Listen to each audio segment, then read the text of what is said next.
最近、普通の INFJ じゃない気がする。もしかして私、シグマ INFJ なのかな？そんな風に思ったことありませんか？最近 X や YouTube でシグマ INFJ って言葉をよく見かけるのだ。でも日本語でちゃんと説明してくれる人が少ないからよくわからないのだ。今日はそんな謎めいたシグマ INFJ についてネットのミームとしてじゃなく、ちゃんと冷静に分析していきますね。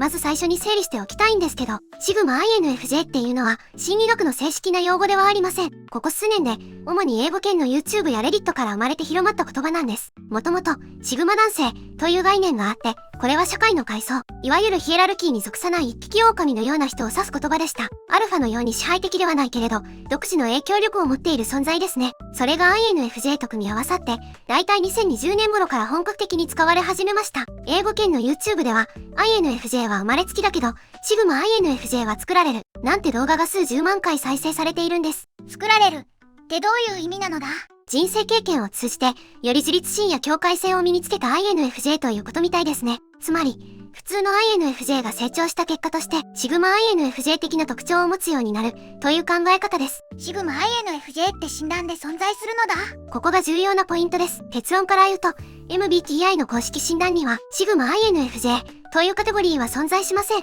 MBTI 協会が出している性格タイプは16種類だけで、その中に、シグマという分類はないんです。つまり、これは学術的に認められた概念ではなく、インターネット文化の中で生まれた自己認識のパターンなんですね。じゃあシグマ INFJ 診断テストみたいなのを見たことがあるけど、あれは何なのだ？あれはあくまで、ファンメイドです。心理検査としての信頼性や妥当性は検証されていませんし、受けても診断されたというより、占いっぽい遊びに近いと思っておいた方が安全ですね。だから、シグマ INFJ って出なかったからダメだとか、出たから特別なんだみたいに捉えるのはおすすめしません。あくまで自己理解のヒントとして距離をとって眺めるのがちょうどいいです。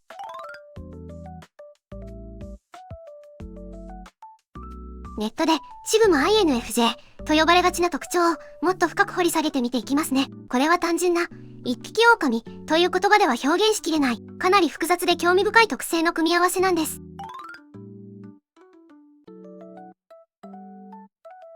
まず一番大きな違いは意思決定のスタイルです。普通の INFJ は感情や調和をすごく重視しますよね。誰かが傷つかないか、その場の空気が壊れないか、みんなが納得できるかを最優先に考えます。でもシグマ INFJ と言われる人たちは感情は理解しているんだけど、判断するときは論理と戦略を優先するんです。感情より理屈で決めるってことなのだ。そうです。例えば職場で誰かが困っていたとき、普通の INFJ なら、かわいそうだから何とかしてあげたいという気持ちが先に来ます。でもシグマ INFJ 的な判断をする人は、この状況で私が動くことが長期的にこの人の成長につながるのか、それとも依存を生むのかという視点で考えるんです。これは冷たく聞こえるかもしれませんが、実は相手のことを考えていないわけじゃないんですね。むしろ本質的な解決を目指しているから、一時的な土壌よりも根本的な改善策を選ぶ。その結果として何を考えているかわからない。ドライだけど的確と言われやすくなります。具体例を挙げると、いつも締め切りに遅れる同僚がいたとします。普通の INFJ なら、この人も大変なんだろうな、と思って自分の時間を削ってでも手伝ってしまうかもしれません。でもシグマ INFJ 的な人は、この人を助け続けることが本当にこの人のためになるのか、と考えます。そして、今回は手伝わない、自分で何とかする経験が必要だ、と判断することもあるんです。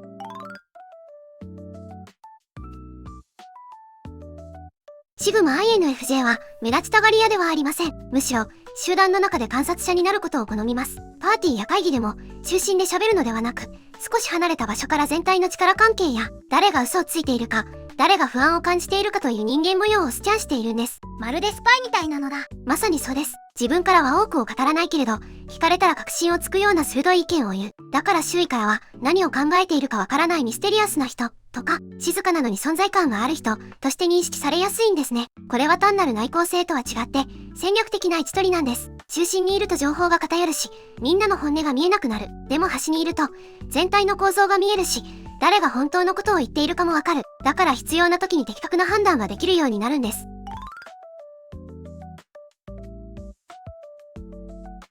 これがシグマという名前の由来でもありますが、彼らは上司だから偉いとか人気者だから従うといった社会的な序列を本気でどうでもいいと思っています。彼らが従うのは自分が認めた理屈や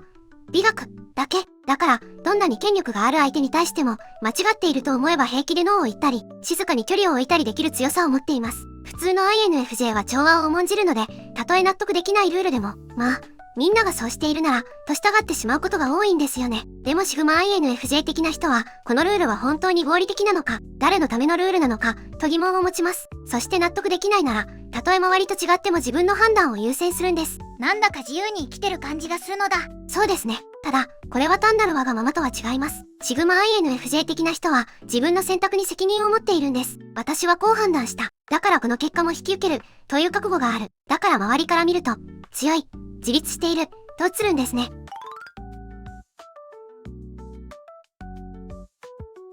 もう一つ大きな特徴として、感情の表現方法があります。普通の INFJ は感情を素直に表に出すことが多いです。嬉しい時は笑顔になるし、悲しい時は落ち込んだ様子が顔に出る。でもシグマ INFJ 的な人は、感情をコントロールして戦略的に表現するんです。戦略的に表現するってどういうことなのだ？例えば、本当は腹が立っていても、その場では冷静に振る舞って、後で適切なタイミングで伝えるとか、あるいは、相手を安心させるために笑顔を見せるけど、内心では別のことを考えているとか、これは嘘をついているわけじゃなくて、状況に応じて、最適な対応を選んでいるということなんです。感情を感じていないわけじゃなくて、今ここで感情を出すことが、目標達成にプラスになるか、を判断している感じですね。だから相手には、なんかつかみどころがない、本心は見えない、と思われがちなんです。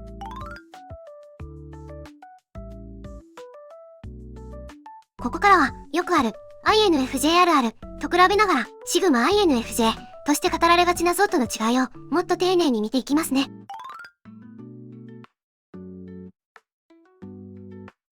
多くの INFJ あるあるって、人の気持ちを優先しすぎて自分を後回しにしてしまう。頼まれると断れない。自分を犠牲にしてでも助けちゃう。頼まれごとを断れない。疲れているのに相談に乗ってしまう。といった、いわば、優しさが自分に跳ね返ってしんどくなる。パターンが中心ですよね。職場でも友達関係でも、無意識にカウンセラー役になってしまう。自分からは相談できないけど、なぜか相談される。会議でみんなが意見を出せてなくてかわいそうだから、自分が場を和ませるように話を振る。本当は休みたいけど、誘ってくれたし断ったら悪いから、飲み会に行く。といった行動を取りがちです。あるあるなのだ。優しいけど、ちょっと損してる感じなのだ。そう、その、ちょっと損してる感じが、一般的な INFJ 像で語られやすい部分なんです。それに対して、シグマ INFJ 的な説明では、同じ共感力と洞察力を持っているけれど、その力の使い方をだんだん変えてきた INFJ というイメージが強調されます。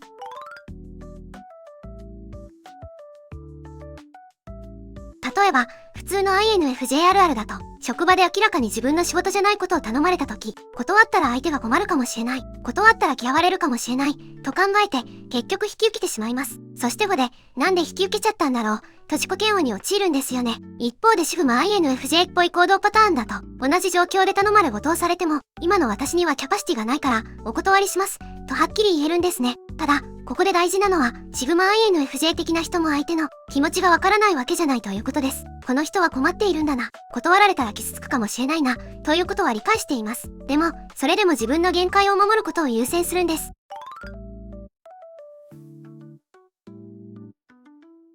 もう一つの大きな違いは、人間関係の築き方です。普通の INFJ は、広く浅く、じゃなくて、狭く深く、という傾向はあるんですけど、それでも、嫌われたくない、という気持ちから、本当は、深い関係を望んでいない人とも、それなりに付き合ってしまうことがあります。例えば、学校や職場で、グループ LINE に入っていて、別に興味のない話題でも、既読スルーしたら、感じ悪いかな、と思って返信してしまう。飲み会に誘われて、本当は行きたくないけど、断ったら、次から誘われなくなるかも、と思って参加してしまう。それで、結局疲れちゃうパターンなのだ。そうなんです。でも、シグマ INFJ 的な人は、自分にとって本当に大切な人は誰かを明確にしていて、その人たちとの関係にエネルギーを集中させます。それ以外の人に対しては、礼儀正しく接するけど、深く関わろうとはしない。だから人間関係が、すごくシンプルなんですね。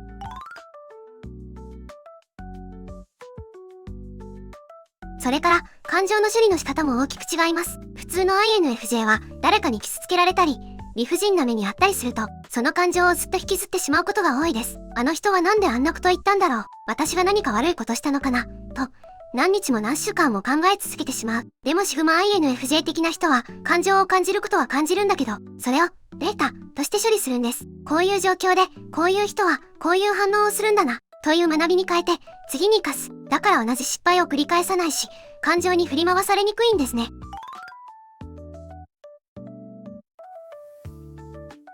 もう一つ、失敗や挫折に対する態度も違います。普通の INFJ は完璧主義的な傾向があって、失敗すると、私はダメな人だ、と自分を責めてしまいます。そして次に同じような状況が来ると、失敗を恐れて動けなくなってしまう。でもシグマ INFJ 的な人は、失敗を成長の機会として捉えます。うまくいかなかったな。じゃあ次はどうすればいいか、と建設的に考えるんです。だから失敗から立ち直るのが早いし、同じ失敗を繰り返さない。なんか進化版 INFJ みたいな感じがするのだ。そう、まさにそういう雰囲気で語られることが多いですね。でもここで大事なのは、タイプが変わったというより、同じ INFJ の中の別モードが出てきているというイメージで見た方が現実的だということです。実際、シグマ INFJ 的な特徴を持っている人でも、親しい人の前では普通の INFJ っぽくなることもあります。共感的で優しくて相手のために動く。でも、それを選んでやっているんです。この人のためなら私のエネルギーを使いたいという判断があるんですね。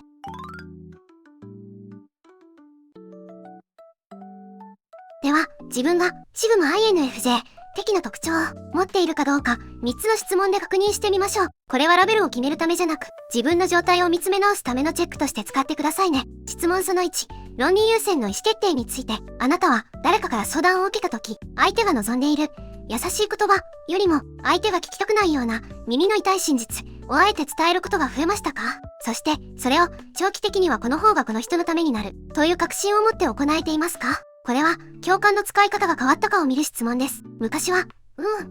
辛かったね、と同調していたけれど、今は、でも、それはあなたが動かないと変わらないよ。と、相手の成長のためにリスクを取って発言できる。もしそうなら、あなたは感情に流されない強さを手に入れている証拠です。でもそれって冷たくないのだ。強がりとは違うのだ。いい質問ですね。これは冷たいのとは違うんです。むしろ、相手の長期的な成長を考えているからこそ、一時的な慰めだけで終わらせないということなんです。もちろん、相手が今すぐ必要としているのは、共感なのか、解決策なのかを見極める力も必要ですけどね。もう少し具体的に考えてみましょう。友達が恋人とうまくいかないと相談してきたとき、普通の INFJ なら、辛いよね、相手がひどいね、と同調するかもしれません。でもシグマ INFJ 的な人は、でも、あなたも相手に依存しすぎてない？この関係、本当にあなたを幸せにしてる？と、耳の痛い質問をすることがあります。それは相手を傷つけたいからではなく、本質的な解決を願っているからなんです。質問その2、孤独の質について、一人で過ごす週末に、寂しい、誰からも連絡が来ない、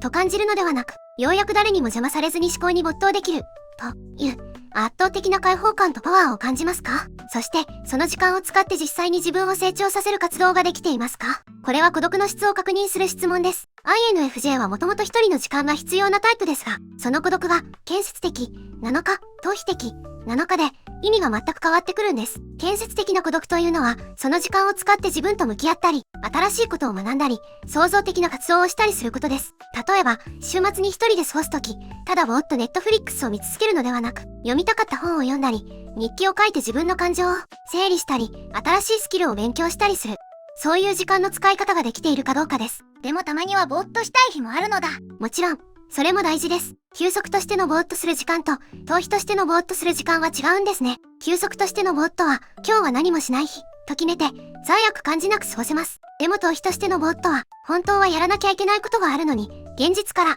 目を背けている、という感覚があるんです。シグマ INFJ 的な人は、この違いを自覚していて、意図的に孤独を選んでいます。今週は人間関係で疲れたから、週末は一人の時間を確保して、エネルギーをチャージしよう、という感じですね。そして、その時間を使って自分を成長させることができているんです。質問その3、境界線と集団での振る舞い。集団の中にいるとき、みんなと仲良くしなきゃ、という焦りが消え、自分と波長が合う人がいなければ、無理に話さなくていい。と、沈黙を心地よく保てるようになりましたか？そして、他人の感情に共感しながらも、それを自分の責任として背負い込まずに、適切な距離を保てていますか？これは、嫌われる勇気と境界線の設定能力を確認する質問です。普通の INFJ は、沈黙が怖くてつい愛想笑いをしたり、道化を演じたりしてしまいます。でもシグマ INFJ 的なマインドセットでは、私の沈黙に耐えられないのは相手の問題であって、私の問題ではない、と境界線を引くことができます。また、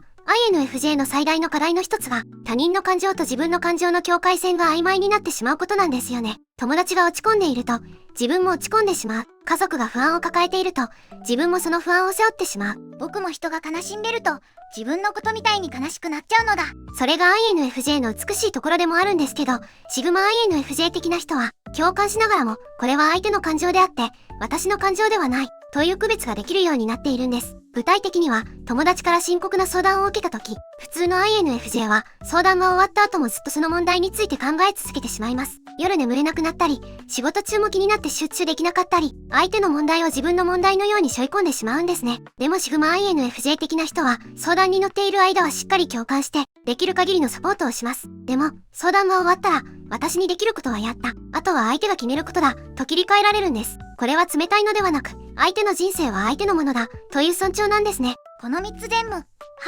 じゃないとシグマ INFJ じゃないってことなのだ。全然そんなことはありません。むしろ、今はまだできてないな、と感じるなら、今の自分のテーマは境界線とか自己回復なんだな、と気づくきっかけにしてもらえれば十分です。ラベルより、自分が今どの課題に取り組んでいるかがわかることの方が大切ですから、実際、これらの特徴は、全部できている、か、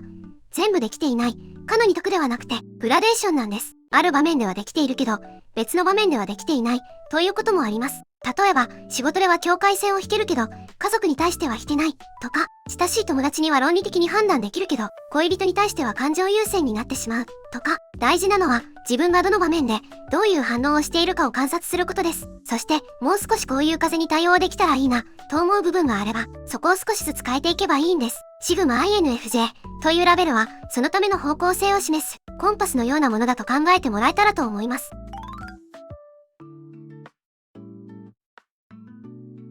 日本でこの言葉があまり聞かれない理由はいくつかあります。まず、日本語圏では間をと飛ぶ文化が強いので、あえて一匹狼を強調する概念が広まりにくいんですね。一方で英語圏、特にアメリカなんかだと、インディペンデント、つまり独立していることがすごくクールだとされる空気感があります。だからこういう概念が人気になりやすいんです。英語圏ではどんな感じで語られているのだ？ YouTube のタイトルも、普通の INFJ じゃない、あなたはシグマ INFJ かもしれない、みたいな、くすぐってくる感じのものが多いですね。レアで、ミステリアスで、ちょっと、ダークヒーローっぽい INFJ、みたいなノリが強いです。ただ、批判的な意見もあって、レディットでは、単なる自己陶酔ではないか、優越感を正当化するための言い訳、といった懐疑的な声も上がっています。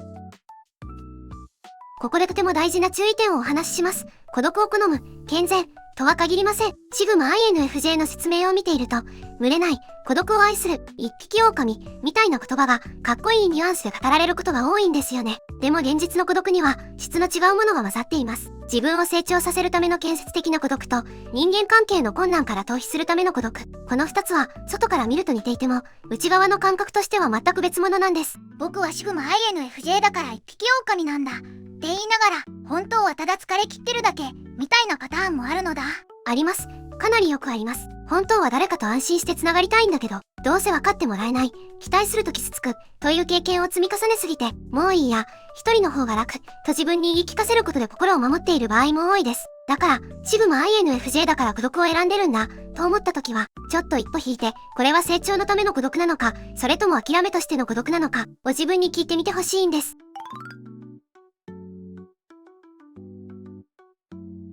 最後に、シグマ INFJ という概念を、ラベル遊びで終わらせず、どう日常に役立てていくかをお話しして終わりますね。まず、境界線について、シグマ INFJ 的な説明の中で一番実用的なのは、他人の感情に飲み込まれない INFJ 像です。もしあなたが、抱え込みすぎて燃え尽きる、と悩んでいるなら、この概念を境界線作りの参考にするのはとてもいいと思います。例えば職場の相談事なら、話はちゃんと聞く。でも解決まで全て責任を負おうとはしない。LINE の返信なら、今はエネルギーがないから、落ち着いたタイミングで返す。という自分なりのルールを決めておく。こういう小さな線引きが大切です。次に、回復について、シグマ INFJ のイメージって、一人の時間で自分を鍛える、という側面も強いですよね。これを競争として捉えるのではなく、自分を回復させるための時間、として設計してみてください。例えばどんな時間なのだ？例えば、誰とも連絡を取らない夜を週に1回作って、その時間は仕事のことも人のことも考えないで、ただ好きな本を読む、とか、頭の中をノートに書き出して、ぐちゃぐちゃを整理する、とかですね。それを他人から距離を取るための時間、じゃなくて、自分と再会するための時間として扱うと、孤独がだいぶ健全なものに変わっていきます。最後に、人間関係の設計。シグマ INFJ 的な世界観の良いところは、必ずしも大人数と仲良くする必要はない、とはっきり認めているところです。これは無理に飲み会に参加し続けて燃え尽きてしまう INFJ にとっては、かなり救いになる視点でもあります。だから、自分にとって大事な人を3、5人くらい思い浮かべて、その人たちとの関係を大事にする、という設計に切り替えてみる。逆に、なんとなく合わせてるだけの関係は、少しずつ距離を見直していく。そうやって、誰とどれくらい関わるか、を自分の基準でデザインし直すことが、シグマ INFJ 的な生き方を健全な形で取り入れるということだと思います。つまり、僕はシグマ INFJ だから特別なんだ。じゃなくて、そういう概念をヒントに、自分の境界線や回復の仕組みを作っていくのが大事ってことなのだ。その通りです。シグマ INFJ という言葉の奥には、群れに合わせなくてもいい。自分のペースで、自分の軸を守って生きていい。というメッセージが隠れています。そのメッセージ自体はとても大切なものです。だからこそ、ラベルに言うより、じゃあ明日からどんな小さな行動を変えてみようかな、と考えてみてください。例えば、今日は一つだけ、無理な頼まれ事を立ってみる、とか、寝る前30分はスマホを置いて、自分のためだけに時間を使ってみる、とか、そういう小さな一歩が、結果的に自分らしい生き方を作っていくのかなと思います。ということで今日は、シグマ INFJ。ミームとしてじゃなく、自己理解のヒントとして分析してみました。自分はどの部分に当てはまりそうだったか、コメントで教えてもらえると、私元の INFJ のリアルな声が聞けて嬉しいです。ずんだもんもコメント読むの楽しみにしてるのだ。また一緒に INFJ の世界を深掘りしていくのだ。